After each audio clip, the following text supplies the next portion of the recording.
ao nosso estudo bíblico acerca das bem-aventuranças. Vamos abrir nossa Bíblia no capítulo 5 de Mateus.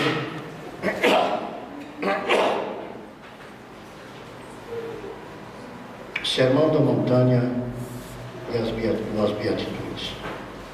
Diz a palavra: Jesus, vendo a multidão, subiu um monte e, assentando-se, aproximaram-se dele seus discípulos, e abrindo a sua boca os ensinava, dizendo: Bem-aventurados os pobres de espírito, porque deles é o reino dos céus. Bem-aventurados os que choram, porque serão consolados. Bem-aventurados os mansos, porque eles herdarão a terra. Bem-aventurados os que têm fome e sede de justiça, porque eles serão fartos. Bem-aventurados os misericordiosos, porque eles alcançarão misericórdia. Bem-aventurados os ricos de coração, porque eles verão a Deus. Bem-aventurados os pacificadores, porque eles serão chamados filhos de Deus. Bem-aventurados os que sofrem perseguição por causa da justiça, porque deles é o reino dos céus. Bem-aventurados sois vós quando vos injuriarem e perseguirem, e mentindo, disserem todo mal contra vós por minha causa. Exultai e alegrai-vos, porque é grande o vosso galardão nos céus, porque assim perseguiram os profetas que foram antes de vós. Nós já temos, irmãos, durante várias quartas-feiras, estudado acerca das primeiras bem-aventuranças. E no domingo de manhã, durante a celebração da ceia, nós aproveitamos para completar o estudo acerca da quarta bem-aventurança, bem-aventurados mansos, porque eles é a terceira bem-aventurança, né? Bem-aventurados mansos, porque eles herdarão a terra. E hoje nós vamos estudar a quarta bem-aventurança, que está no versículo 6 do capítulo 5 de Mateus. Bem-aventurado os que têm fome e sede de justiça, porque eles serão fartos. Meus amados, em outra tradução bíblica, até eu anotei aqui o texto do seguinte: Bem-aventurado as pessoas que têm fome e sede de fazer a vontade de Deus, pois Ele as deixará completamente satisfeitos. Aquela tradução do Novo Testamento, de linguagem de hoje, né? Eu não gosto muito dessa tradução, mas eu achei muito interessante a forma como eles explicitam esse assunto. Fome e sede de justiça. Interessante como Jesus vai penetrando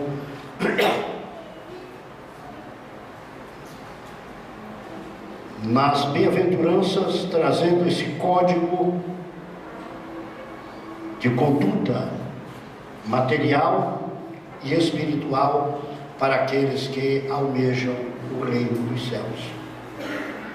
E eu já disse para vocês que a forma de Cristo explicitar este assunto é bem diferente da maneira como os fariseus, saduceus, escribas explicavam o Velho Testamento. Jesus não somente contextualizava, mas ele abria uma expectativa totalmente nova dentro daquilo que deveríamos aplicar à nossa vida com anseio no reino de Deus. E esse texto bíblico: Bem-aventurados os que têm fome e sede de justiça, porque eles serão fartos. A meu ver, ele tem sido aplicado de uma forma errônea. Até muitos exegetas, muitos comentadores da Bíblia, eles querem trazer esse texto no momento atual e inserir a igreja nesses movimentos sociais. Eu não vejo assim. eu vejo esse texto para ser aplicado nos dias atuais à igreja como uma preparação escatológica. Porque aqui nas bem-aventuranças o povo de Deus está sendo preparado exatamente para participar do reino dos céus, do reino de Deus. É aquilo que nós vivemos aqui na terra, na esperança de uma grande caminhada espiritual, buscando o crescimento espiritual neste mundo de miséria, de infelicidade, para que possamos estar com o Senhor exatamente como o Senhor quer. A Bíblia fala, Jesus fala em justiça. O conceito de justiça é um conceito muito amplo, mas eu quero restringir bem esta noite. Quando nós frequentamos alguma faculdade de direito, nós passamos a ter um conceito de direito e um conceito de justiça. O que podemos também fazer uma comparação com esse texto bíblico. O conceito de direito é exatamente aquelas normas codificadas que servem para aplicar a conduta humana, né, no cerceamento ou liberdade do ser humano. Isto é um conceito normal de lei que é codificado para a aplicação das pessoas.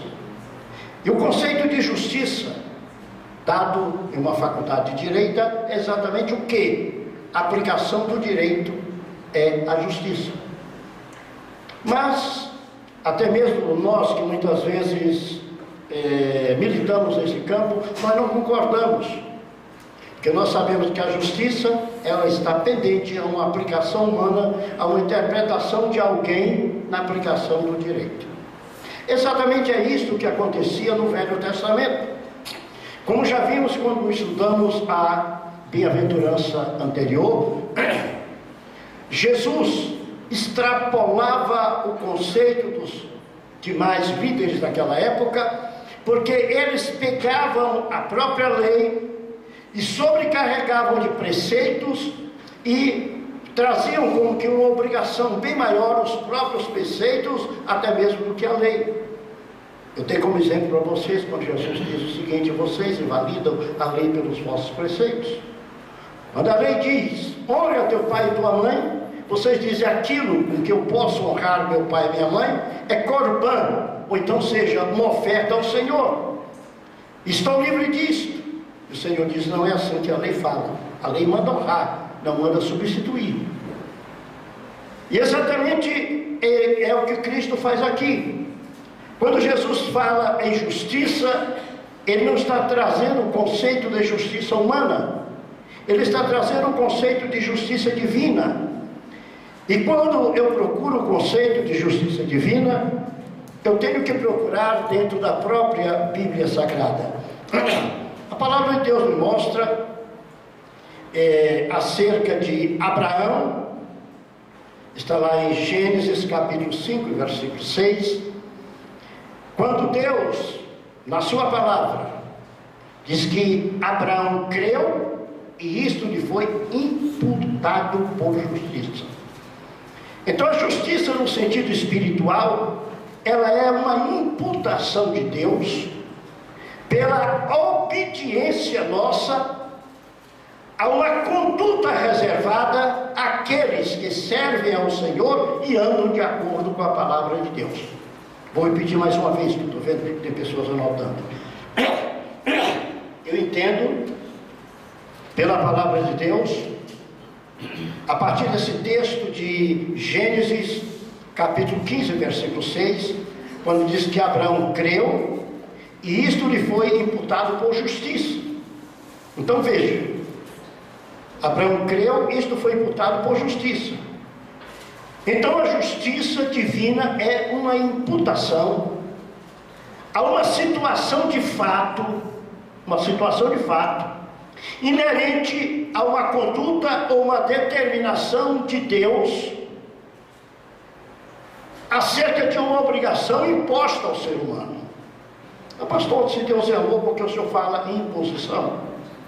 Irmãos, todo relacionamento que nós temos com Deus é um relacionamento de início unilateral. Deus diz o que quer, e quem aceita o que Deus quer e obedece à sua vontade, recebe a compensação divina naquilo que ele realiza. Vou dar um exemplo para vocês. A palavra diz: quem crê no Filho tem a vida eterna. Quem não crê no Filho já está condenado. O que foi dito aí? Que existe uma vontade de Deus para que haja salvação. Aí vem alguém e diz assim: mas a Bíblia diz, porque Deus amou o mundo de tal maneira. Deus amou o mundo de tal maneira, mas logo vem a restrição: para que todo aquele que nele crê não pereça, mas tenha a vida eterna. Está certo? Eu estava lendo hoje um pouco acerca de predestinação. Repete essa justiça. A justiça divina na imputação. A imputação da vontade de Deus. Cada vez eu digo de uma forma diferente, né? Eu não tenho ideia com uma coisa aqui não, eu vou elaborando aqui. A imputação da vontade de Deus, declarando o homem justo, vou dizer de uma forma mais simples, pela obediência à sua vontade. É um condicionamento da vontade humana, entende? Vem a manifestação de Deus. Tá certo? É diferente que eu falei da justiça humana, que a justiça humana fica um intocado lá do outro lado, interpretando aquilo que se chama lei.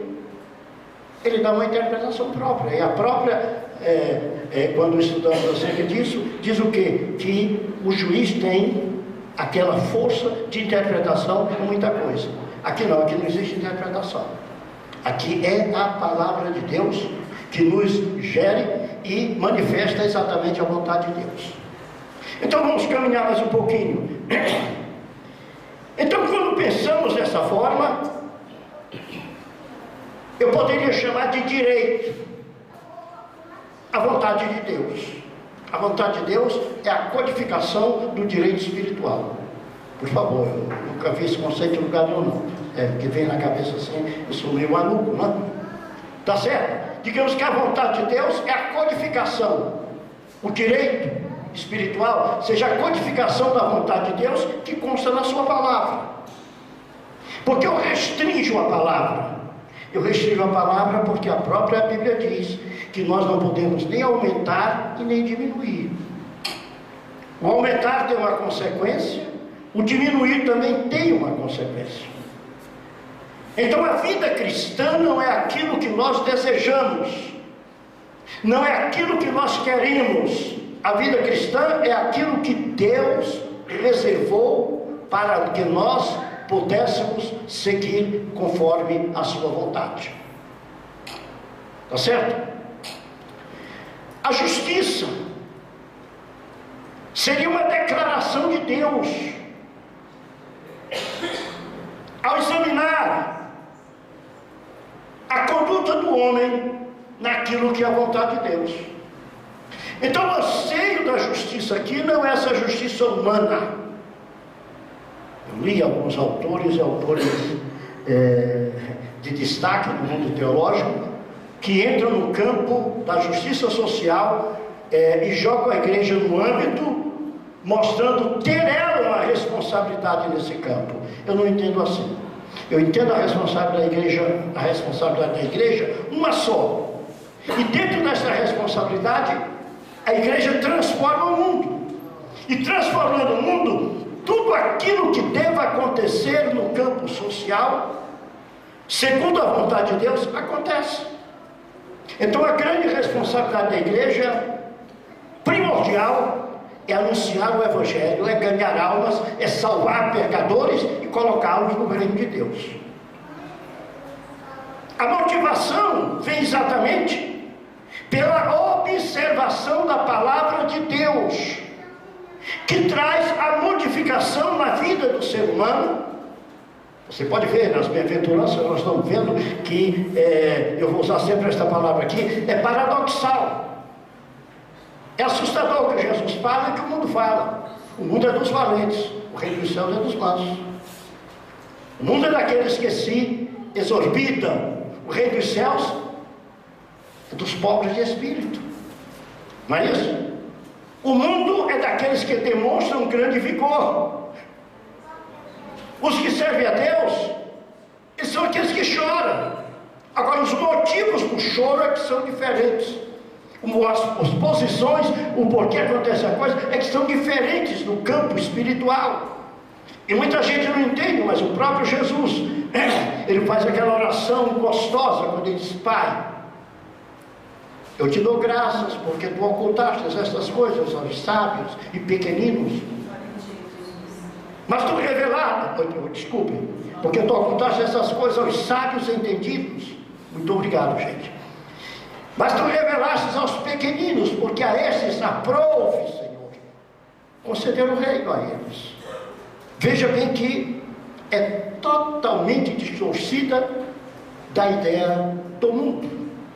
Então nós não podemos associar os conceitos espirituais adequando-os à vida do mundo, mas eles têm que ser colocados exatamente para o nosso crescimento espiritual no mundo.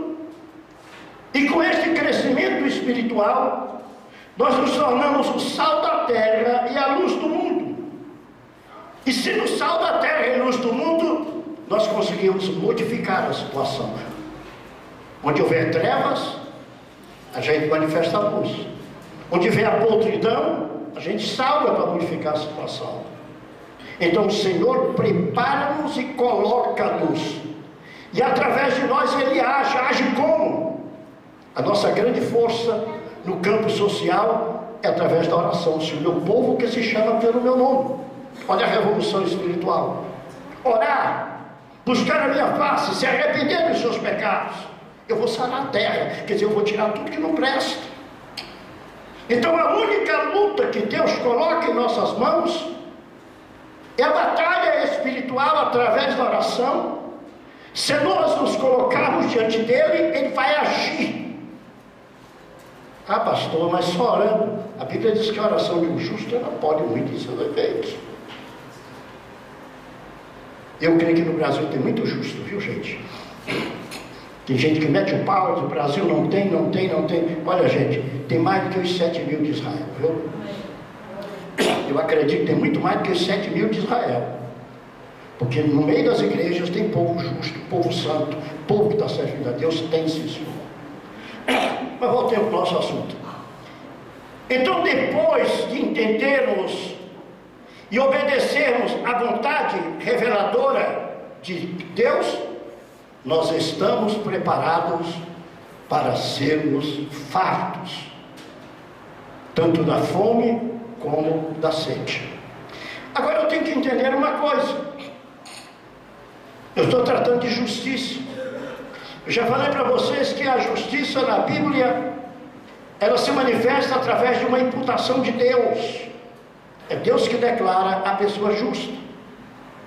Quando nós fugimos do plano de Deus, acontece aquilo que está lá em Isaías, capítulo 64, versículo 6. O profeta diz que a nossa justiça é como trapo de imundície. Como trapo de imundície. Tá certo? Outro dia um pastor nosso falava sobre trapo de imundície e ele fez referência inclusive às mulheres naquela época, né? Até pouco tempo que não tinha modos. Então usava um paninho naquela época de menstruação e aquilo lavava sempre. Diz que aquilo era chamado de trapo de imundície, principalmente no meio de Israel. Eu nunca li isso nem nada, mas teve um pastor nosso que estava ministrando, ensinando aqui numa escola bíblica dominical e falou isso. E eu gravei aquilo, eu não sei onde ele leu, eu não sei onde buscou, mas deve ter algum fundamento. Então isso significa que eu e você, o que devemos fazer, a priori, em primeiro lugar, exatamente não olharmos para nós e buscarmos uma justiça própria. Mas cada um de nós reconhecer as suas misérias, as suas infidelidades e buscar do Senhor a misericórdia para que haja uma mudança. É por isso que nas outras bem-aventuranças houve a preparação. Em primeiro lugar, bem-aventurados os pobres de espírito, aqueles que se curvam diante da palavra de Deus, ouvem a palavra de Deus, não discutem o que o Senhor fala, mas aceitam o que o Senhor fala. Então o Senhor passa a ser realmente não só Deus, mas passa a ser Senhor e Salvador de sua vida. Isto é, Deus ter domínio. Depois o Senhor prepara a segunda classe, não é? Os que choram, isto é, aqueles que entendem a razão do pecado que havia sobre a vida deles, entendem a miséria que estava sobre eles, e choram por causa da miséria, alcançam do Senhor o perdão, e agora passam a chorar exatamente pela alegria de terem se perdoados. Serão consolados. Veja como é uma escala que o Senhor vai preparando. Depois o Senhor fala nos mansos, para herdar a terra. Nós também já vimos, o manso é o domesticado, e até eu falei para vocês que a pessoa não perde a força, ele passa a ter o controle sobre a força, e esse controle é feito pelo Espírito Santo de Deus. Que eu tenho como dizer para vocês o cavalo selvagem, tem todo aquele ímpeto. Depois de domesticado, ele muda a sua atitude, mas ele não perde o seu vigor, ele não perde a sua força, ele continua tendo a mesma força, só que é domesticado. Agora, depois desta caminhada, o Senhor diz: agora eu tenho que mexer em outra coisa, porque vocês podem estar pensando em justificação de uma forma errada. Vocês podem estar pensando em uma prática de obras, como ensina o kardecismo, sei que pratica algumas obras para poder se tornar de uma forma boa, mas não, é o sangue de Jesus Cristo que nos purifica de todo pecado. Nada que venhamos a fazer serve, a única coisa que serve é obedecer à vontade de Deus. Então, por isso, nós não podemos materializar esse conceito de justiça. A palavra de Deus é muito clara, aqui no capítulo 6 de Mateus, no versículo 33, quando diz: buscai em primeiro lugar o reino de Deus e a sua justiça. Isto é, a aplicação da vontade de Deus sobre a nossa vida, nos declarando justos, porque deixamos-nos dominar pelo Senhor, e não queremos outra coisa além disso. Salmo 49, versículo 7, o salmista, de uma forma muito clara, diz que ninguém, está certo? Ninguém tem capacidade de realizar algo diante de Deus pelo seu amigo. Ninguém tem. Agora o problema: fome e sede de justiça. É interessante notar, meus irmãos, que o Senhor traz os dois principais fatores preponderantes para que o ser humano possa viver, e aplica no mundo espiritual. Vocês sabem que você pode até viver sem sua roupa, você pode viver sem seus óculos, sem seu relógio, mas você não pode viver sem o alimento e sem a água. Você não pode viver sem essas duas coisas. E isto só pode ser dado por Jesus Cristo. Você se lembra da mulher de Samaria, no capítulo 4 do Evangelho de João? Quando Jesus olha para ela e diz assim: mulher, dá-me de beber. E ela faz aquelas interpelações a Jesus, e tendo feito aquelas interpelações, Jesus diz assim: se tu conheceras o dom de Deus, e souberas quem é que te pede, dá-me de beber, tu pedirias, e eu te daria água da vida. O Senhor não está falando de H2O. Como também o Senhor não está falando do alimento material. Jesus disse: eu sou o pão da vida. E Jesus disse: eu sou a água viva. Aqui está falando no campo da alimentação espiritual. Isto é, o crescimento espiritual é como o crescimento material. Ele vem exatamente com o passar dos dias e com a busca do conhecimento espiritual. A palavra de Deus é um alimento precioso. Jesus, falando com o diabo, ali no capítulo 4 de Mateus, ele repete o texto do Deuteronômio, que nós vimos já, e ele diz: nem só de pão viverá o homem, mas ele diz: o homem vai viver de toda a palavra que sai da boca de Deus. Então, essa fome que o texto fala não é fome material, é fome espiritual. Aqui não é aplicação ao contexto de uma justiça social, mas é de uma justiça espiritual. O próprio profeta diz que haveria dia que os homens teriam fome, mas não fome de pão, sede, mas não de água, mas fome e sede da palavra de Deus. E aqui é esta fome, esta sede, que o texto bíblico está se referindo. Está certo? Quando nós pensamos na prática dessa justiça nos dias atuais,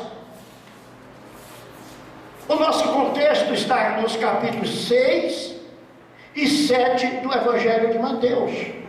Esses preceitos aqui do capítulo 6 e 7 do Evangelho de Mateus são exatamente os preceitos primordiais no nosso crescimento espiritual, formas de conduta de vida que nós devemos aplicar exatamente para que possamos crescer espiritualmente. Você vê que o capítulo 6 em diante vai falar sobre o quê? O centro do capítulo 6 vai falar sobre a oração, sobre o jejum, sobre as esmolas, sobre o tesouro do céu, não é isto? Sobre as preocupações, a ansiedade. Exatamente o capítulo 6 e 7 são práticas normais da vida comum de alguém que é candidato em potencial a ser morador no reino dos céus. Mas pastor, vou precisar disso para quê? Você precisa deixar o pecado para quê? Para habitar na glória. Não é só simplesmente eu quero aceitar Jesus, mas eu quero aceitar Jesus e obedecer a sua palavra. Jesus não disse pregai o evangelho somente, mas ele diz fazei discípulos de todas as nações, ensinando-os as coisas que eu vos tenho mandado. É a ordem de Jesus, fazer discípulos ensinando. E o que é que nós somos? Nós somos discípulos, temos que conhecer os ensinamentos de Cristo.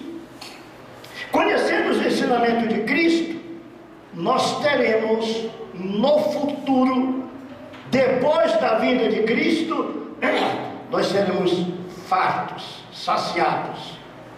Não teremos mais fome, nem sede de justiça, porque estaremos com Cristo eternamente. Mas é interessante notar, meus irmãos, que existe a necessidade de sentir fome. Diz, bem-aventurado aqueles que têm fome e sede de justiça. Então o Senhor coloca a fome e a sede de justiça como uma necessidade básica dentro da vida espiritual. Para que eu tenha fome, eu tenho que ter o quê? Apetite. Eu tenho que ter apetite para sentir fome. Eu tenho que estar sequioso para eu ter sede. E quando eu tenho fome, quando eu tenho sede, eu busco o alimento para eu comer e busco a água para eu beber. E é aqui que nós começamos a entrar no campo espiritual para ver como está a nossa vivência dentro desta preparação para um dia nós estarmos no reino eterno com Cristo.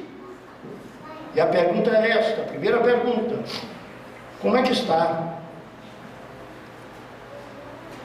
o nosso apetite espiritual? Eu tenho fome de Deus? Eu tenho sede de Deus? Eu tenho desejo das coisas espirituais?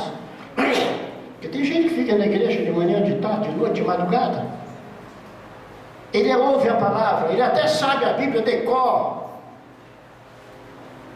Sabe a Bíblia até de cor. Tá certo? Eu não consegui decorar a Bíblia. Comecei a ler a Bíblia com 3 anos de idade. 3 anos de idade eu comecei a ler a Bíblia, porque naquela época, antigamente, a gente aprendia a ler cedo para chuchu. Agora com 76 eu não consegui decorar a Bíblia. Agora está mais difícil, não? Agora os negócios aqui vão apertando mais cada vez. Mas a Bíblia fala que nós devemos ter fome e sede exatamente acerca da palavra de Deus. E quando eu tenho fome, eu tenho vontade de me alimentar. E cada ser humano gosta de um tipo de alimento. Pelo menos sou paraense, né? Eu cheguei na casa, lá em Capanema, na minha terra, na casa de uma tia minha, tinha um banquete, a esposa estava junto, estava todo mundo na mesa daquele banquete, de repente chegou um primo meu, disse assim: primo, tem um açaí bem grosso lá atrás e um pirarucu assado. Eu saí da mesa e fui tomar açaí, fui comer açaí com pirarucu. Talvez a comida na mesa fosse bem mais gostosa que aquilo, mas não é aquele tipo de alimento que me atrai.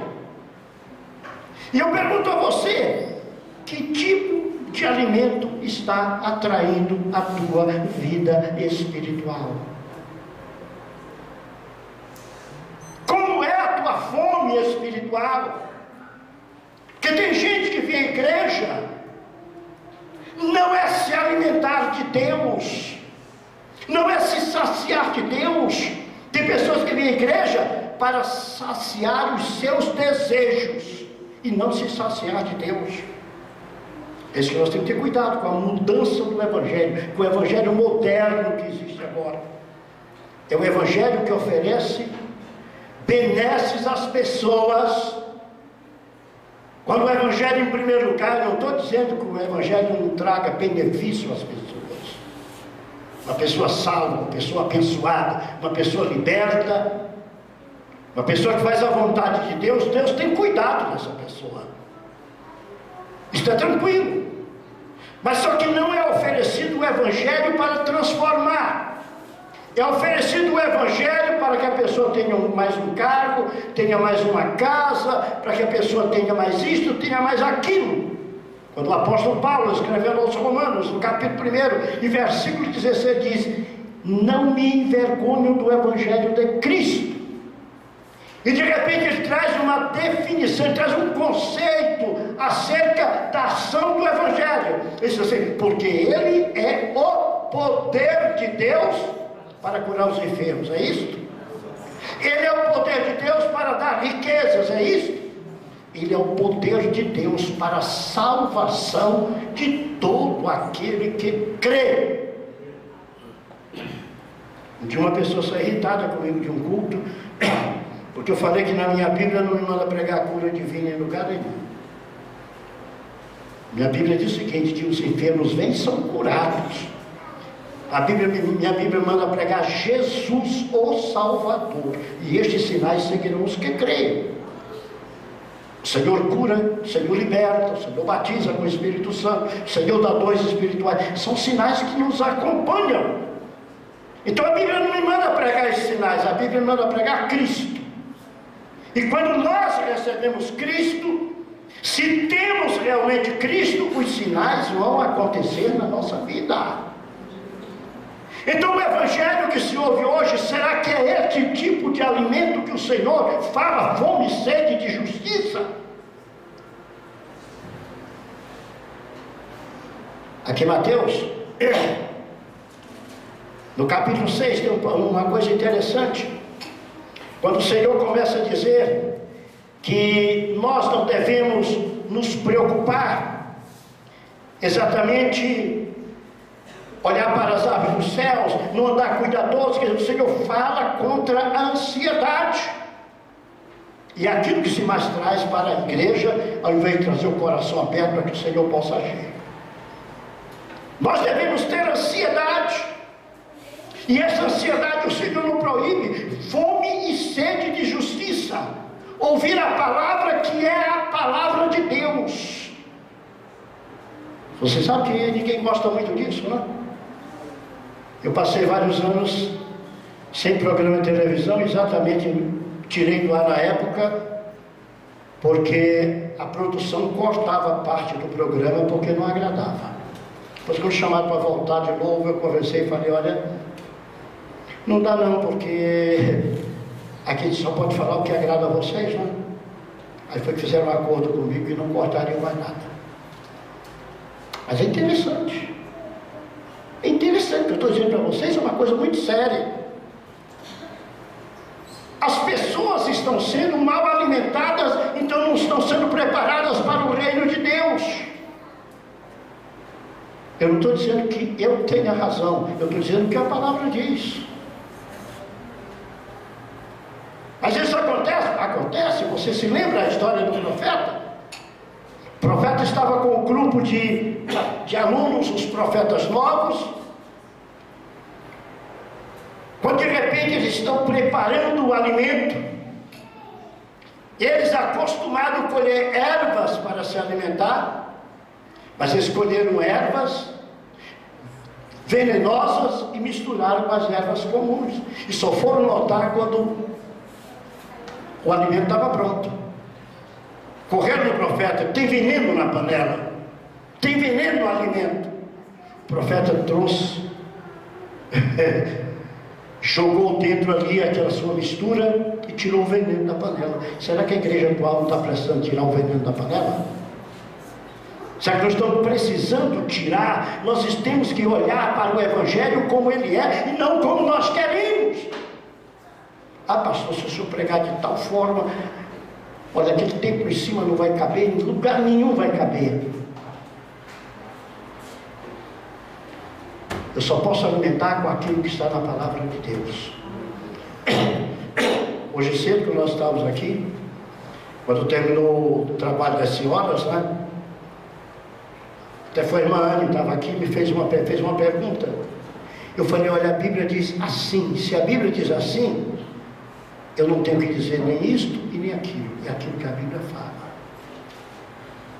O profeta diz, eu ouvi uma voz por trás de mim que dizia, este é o caminho, anda nele, sem te desviar nem para a direita e nem para a esquerda. Naquela época que Jesus trouxe esta palavra,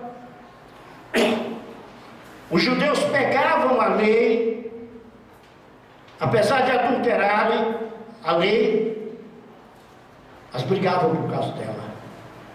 O apóstolo Paulo, que ele mesmo se identifica como um grande guardador da lei, ele diz lá em Romanos capítulo 10, versículo 3, ele diz, o fim da lei é Cristo. Quando Paulo está dizendo isso, ele está dizendo, nós aceitamos a modificação de tudo, a interpretação que existe na lei em Jesus Cristo. O fim da lei é Cristo. E acabou. E ele ainda diz, o fim da lei é Cristo para a justiça de todo aquele que crê. Então ele está mostrando que Cristo traz a manifestação da justiça de Deus. Por que Cristo traz a manifestação da justiça de Deus? Aos Romanos está escrito, justificados, pois pela fé, temos paz com Deus através de nosso Senhor Jesus Cristo. Sabemos que Cristo é o autor da redenção e o autor da justificação. Sabemos que Deus não pode nos contemplar da maneira que estamos, mas que através do sangue de Cristo, Deus nos contempla. E quando Deus nos contempla, Ele vê que somos pecadores justificados pelo sangue de Cristo, e Ele aceita esse pleito e declara exatamente a justiça de Deus que foi manifestada em Cristo na cruz do Calvário, retirando tudo de sobre nós.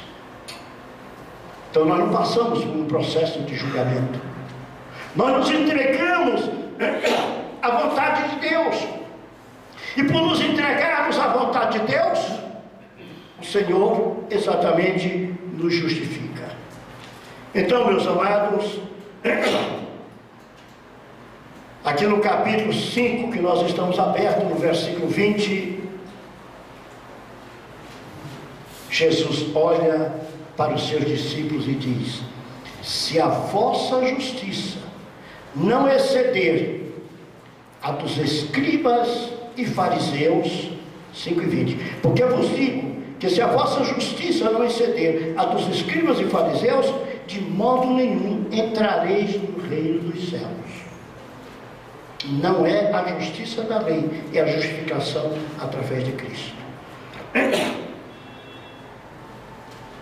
Mas agora, irmãos, surge um grande problema. Como você encara a vontade de Deus?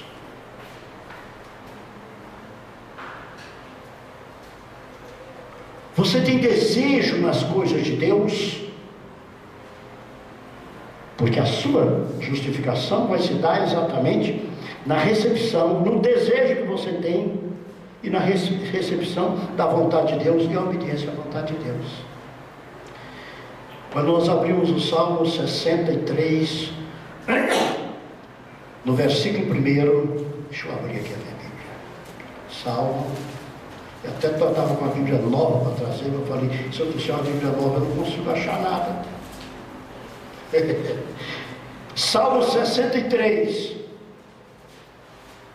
versículo 1, olha como deve ser a vida daquele que tem fome e sede de justiça. Fome é uma coisa que mata, se não satisfeito. Sede é uma coisa que mata, se não satisfeito também. Olha o salmista: ó Deus, Tu és meu Deus, de madrugada te buscarei, a minha alma tem sede de Ti, e a minha carne te deseja, como uma terra seca, onde não há água.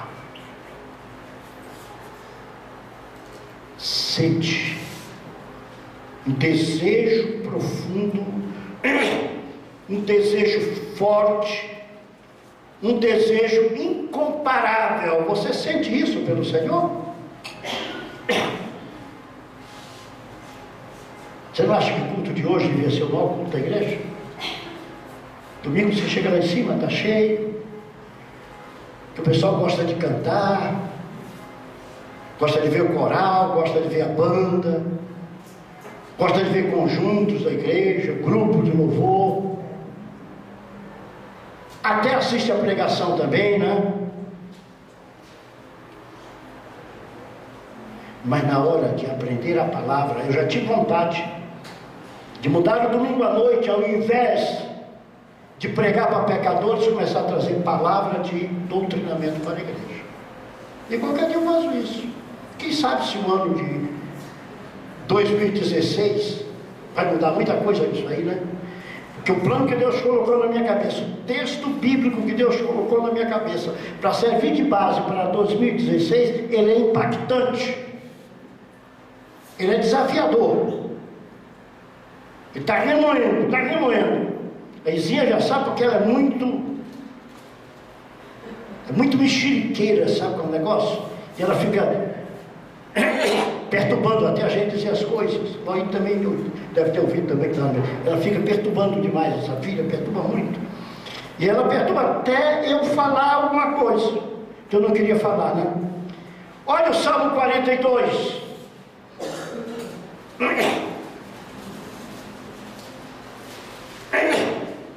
Como é que deve ser o desejo, o anelo, a vontade de servir ao Senhor?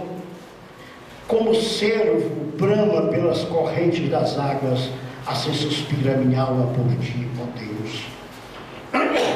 O salmista aqui está vendo o nosso veadinho no deserto, né? Cervo é um veado. Está vendo o nosso veadinho no deserto, suspirando, procurando água, com sede. Ele diz assim: como o cervo suspira pela corrente das águas, assim suspira a minha alma por ti, ó Deus. A minha alma tem sede de Deus, do Deus vivo. Quando entrarei e me apresentarei ante a sua face? As minhas lágrimas servem-me de mantimento de dia e de noite, porquanto me dizem constantemente: onde está o teu Deus? Quer dizer, a alma transpõe em lágrimas o seu desejo, que é muito grande, de estar com Deus. Isso aqui é sentir sede, sentir fome de Deus. Será que a nossa vida espiritual está desse jeito? Ninguém se manifeste. Mas quantos aqui hoje não abriram nem a palavra de Deus para ler? Quantos de nós não teve um momento de oração hoje? Aquela oração do almoço, da janta e de dormir que muita gente faz, não serve não, ó. Tem gente que ora o seguinte: ele vai deitar e se ajoelha e diz assim: com Deus me deito, com Deus me levanto, na graça do Pai, do Filho e do Espírito Santo. Amém. Essa é comum, não é? Ou então vamos lá: Senhor, muito obrigado por este pão, dá quem não tem, nunca deixa faltar na minha casa, abençoa, amém. Tem gente que só faz essas duas orações. Se janta, faz a terceira igual, né? Mas você tem tirado momentos de oração diante de Deus, para se dedicar ao Senhor, para sentir o Senhor, para viver momentos com o Senhor? Quando a palavra de Deus, Jesus diz assim: fecha a porta do teu quarto, aquilo eu posso interpretar também literalmente, porque muitas vezes você tem vergonha de derramar sua alma diante de Deus, de muitas pessoas. Você quer colocar seu rosto em terra, e você fica pensando: vão me ver aqui com o rosto em terra, pensam que eu estou me exibindo. Então eu creio que todo crente deve ter segredo com Deus.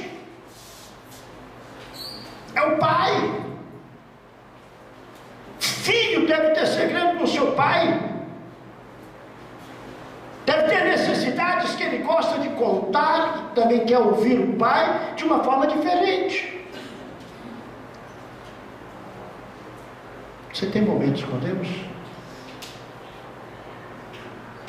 Você já pediu a Deus para te chamar de madrugada para você orar? Experimente hoje, você vai ver.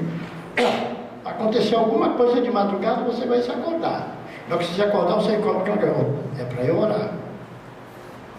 Não ora deitado não, porque se orar deitado, dorme na hora, né? Até de joelho, às vezes, passa da hora, né? Opa, que hora me ajoelhei aqui, né? É verdade. A tua alma tem sede de Deus. Isso aqui aplica-se também ao trabalho espiritual.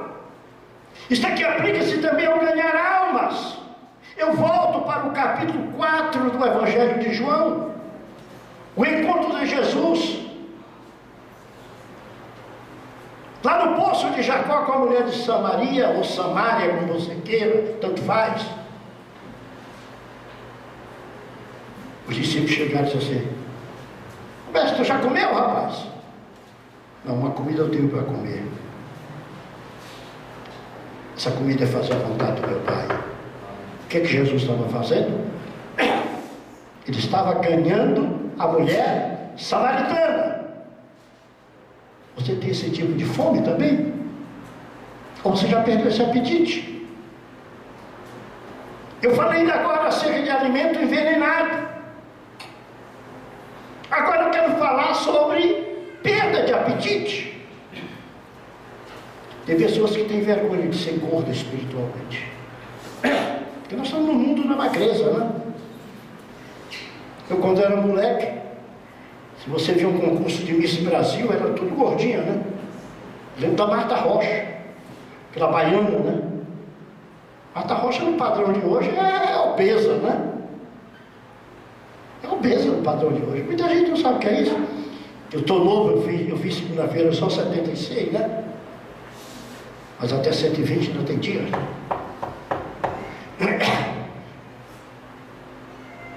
Então tem muito crente que quer fazer desfile espiritual. Ele não se alimenta porque ele tem medo de engordar espiritualmente.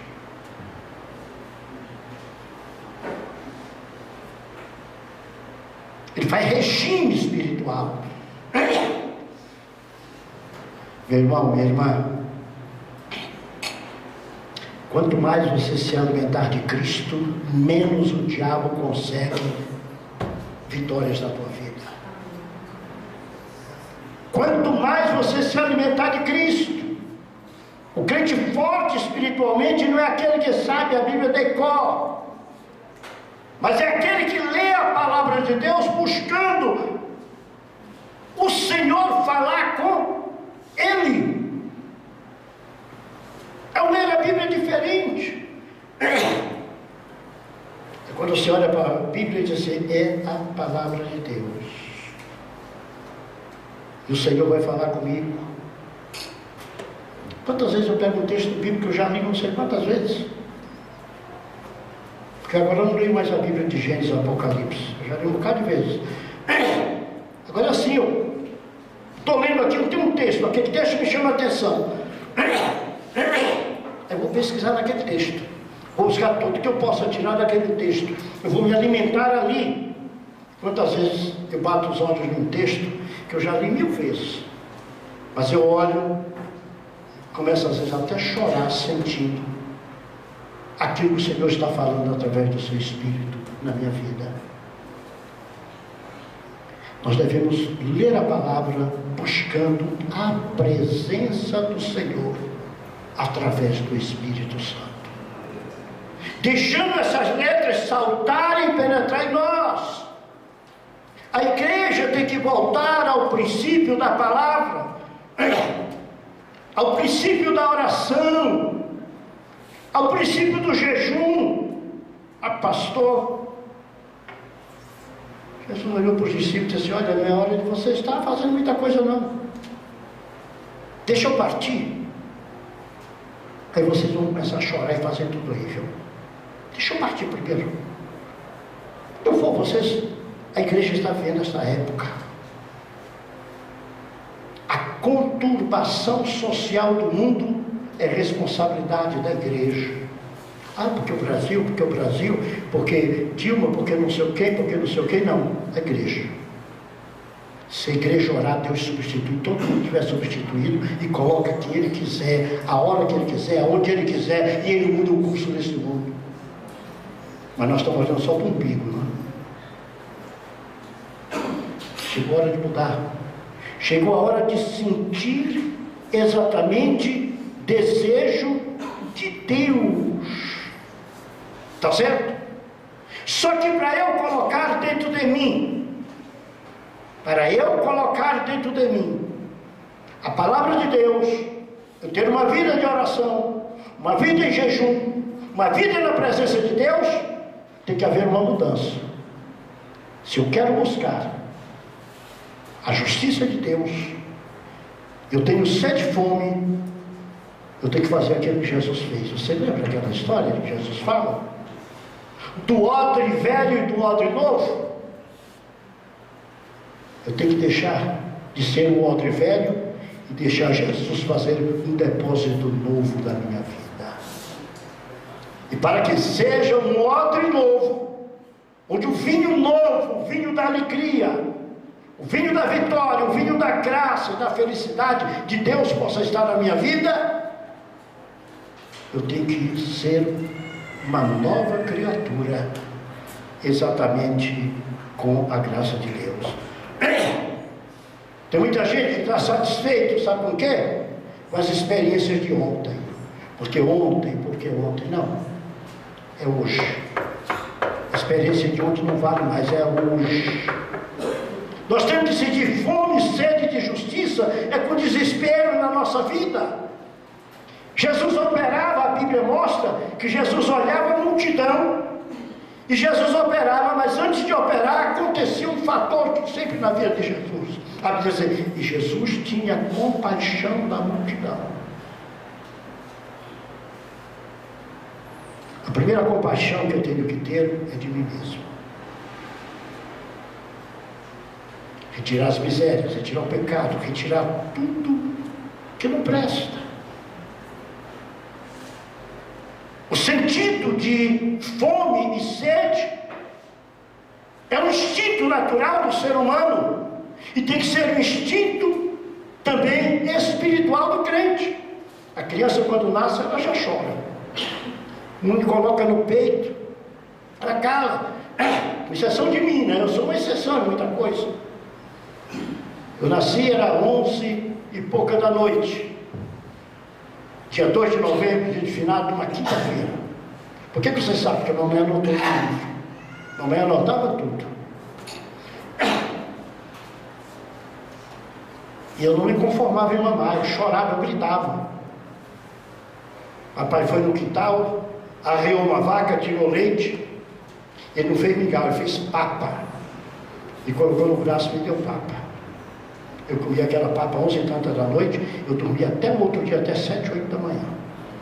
Eu nasci com fome, e muita fome, e fome de comida boa mesmo, né? Então já comecei assim. Então é o instinto da vida.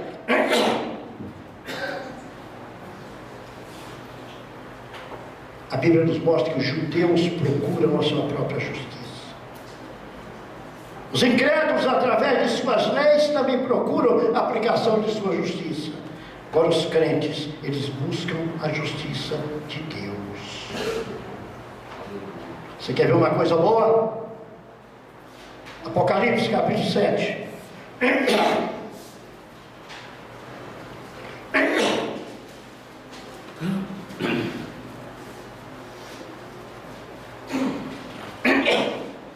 Aí, gargantinha.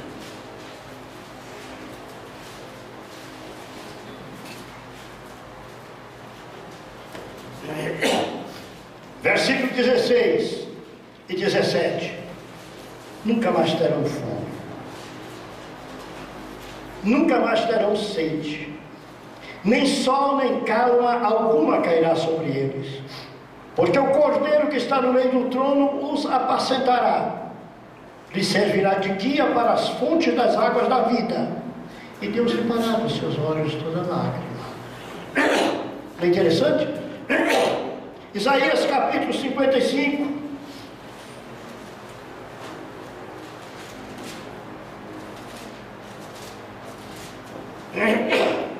Versículo 1: ó vós todos que tendes sede, vinde às águas, e os que não têm dinheiro, vinde, comprai e comei. Sim, vinde, comprai e comei, sem dinheiro e sem preço, vinho e leite. Vinho e leite. Versículo 3: inclinai os vossos ouvidos, vinde a mim ouvir, e a vossa alma viverá. E a vossa alma viverá. Tá certo? Salmo 23, que a gente lê tanto e não contempla a grandiosidade desse salmo. 23: o Senhor é meu pastor, não me faltará. Deitar-me faz em pastos verdejantes, guia-me mansamente às águas tranquilas. Aqui ele está dizendo: o Senhor é quem me alimenta, e o Senhor é que sacia a minha sede. Deixa eu parar que eu já passei da hora, né? Eu estou com quase uma hora falando e era só uns 30 minutos. Voltemos para Mateus 5, versículo 6. Bem-aventurado os que têm fome e sede de justiça, porque eles serão fartos. Escatologicamente, se cumprirá na eternidade. Aqui na terra, já desfrutamos muitas bênçãos, saciando a nossa fome espiritual e a nossa sede espiritual. Que Deus nos abençoe em nome de Jesus. Na próxima quarta-feira, permitindo Deus, nós estaremos falando sobre um texto muito interessante, né?